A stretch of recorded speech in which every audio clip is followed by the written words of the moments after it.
नमस्कार, मैं यसियन पाठक और आप देख रहे हैं सच्चाई की आवाज़। आज एक ऐसी सच्चाई जो मैं बात करूं तो सिर्फ मिडिल क्लास और गरीब तबके के लोगों की, जिनकी ज़रूरतें भले ही न पूरा हों, लेकिन पैसों की खनक की वजह से उनकी ज़िंदगी भले ही बर्बाद हो जाए। तो आइए जानते हैं कि ऐसी कौन सी वह बातें हैं जो मिडिल क्लास और गरीब तबके के लोगों को परेशान करके रख देती हैं। आइए आज के समय में अगर बात करें तो सबसे ज़्यादा है उनकी स्वास्थ्य।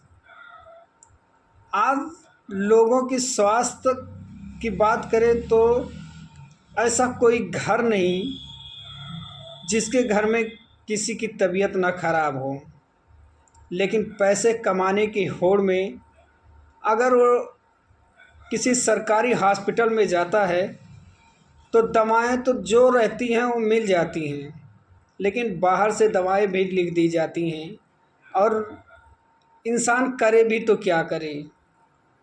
वहाँ भी ये बता दिया जाता है कि हॉस्पिटल में जितनी दवाएं मौजूद हैं, इन दवाओं से शायद आप नहीं ठीक होंगे।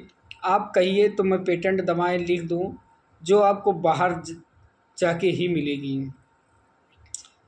तो ये है, अगर कहा जाए तो एक डॉक्टर को भगवान का दर्जा दिया गया है, लेकिन वही भगवान जब उनके पास कोई परेशानी लेके जाता है तो उसके साथ ऐसा बिहेव करते हैं। माने तो कुछ गलती उनकी भी नहीं है, लेकिन इंसान करे भी तो क्या करे, जो वो कहेंगे वो करना पड़ेगा। और किसान की अगर बात करें तो किसान बेचारे जो सबका पेट भरते हैं, आज के समय में मेहनत कितनी करते हैं, लेकिन पब्लिक से ही पैसा लेने वाले और जिनको किसान बेचता है अपनी फसल, वो आज कितने अमीर हो जाते हैं। और किसान इतनी मेहनत करके भी गरीब का गरीब ही बना रहता है।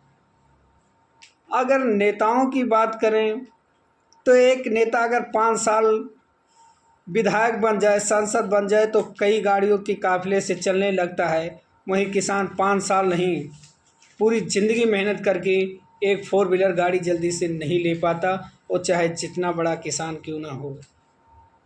ऐसे में अगर उसकी लागत जोड़ दी जाए तो शायद उसके उसके घर से आज के समय में लागत लग जाती है, अगर जोड़ा जाए तो। लेकिन फिर भी लोगों को लगता है किसान बहुत कमा रहा है। तो ये है आज की सच्चाई। और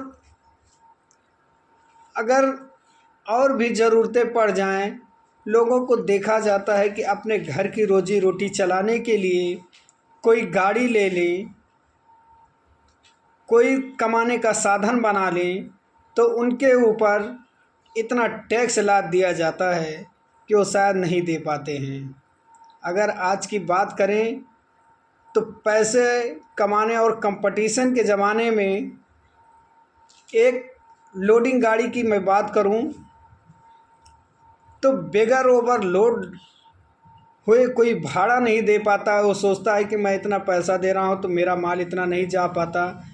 वहीं पर पैसे कमाने के होड़ में लोग लोडिंग करते हैं तो तमाम तरीके से चेकिंग, टोल, जगह जगह वसूलियाँ, ये लोगों को परेशान करके रख देती हैं। कोई ये पूछने वाला नहीं है कि आप घर से निकले हो तो आपकी घर की कुछ ज़रूरतें हैं, लेकिन इससे किसी को मतलब नहीं है। सिर्फ वसूली ही वसूली सबको चाहिए, चाहे वो जिस जगह की मैं बात करूं। तो मैं सरकार से और प्रशासन से, या जो लोग नियम कानून बनाने में मदद करते हैं और बनाते हैं, मैं उनसे एक विनती करूंगा कि किसान के लिए जितनी से छूट हो सके उनकी मदद करें। और गरीब तबके के लोग जो अपनी रोजी रोटी के लिए कमर्शियल वाहन लेकर के इधर से उधर भूखे प्यासे भटकते हैं, उनकी मदद करें, उनका उत्पीड़न ना करें।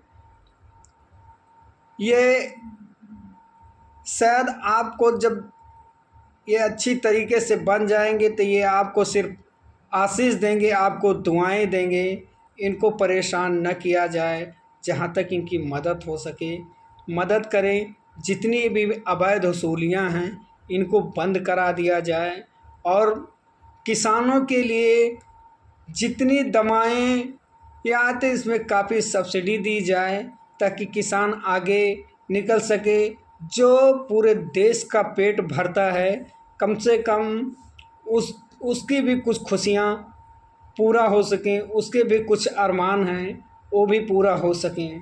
ऐसे तमाम तरीके से नियम कानून की अगर मैं बात करूं तो बहुत बड़ी बात हो जाएगी, लेकिन एग्जाम्पल के तौर पे हमने दो बातें कही जो मिडिल क्लास और गरीब तबके के लोगों के लिए अगर कानून, सरकार, प्रशासन चाहे तो बहुत हद तक इनका उत्पीड़न रोका जा सकता है।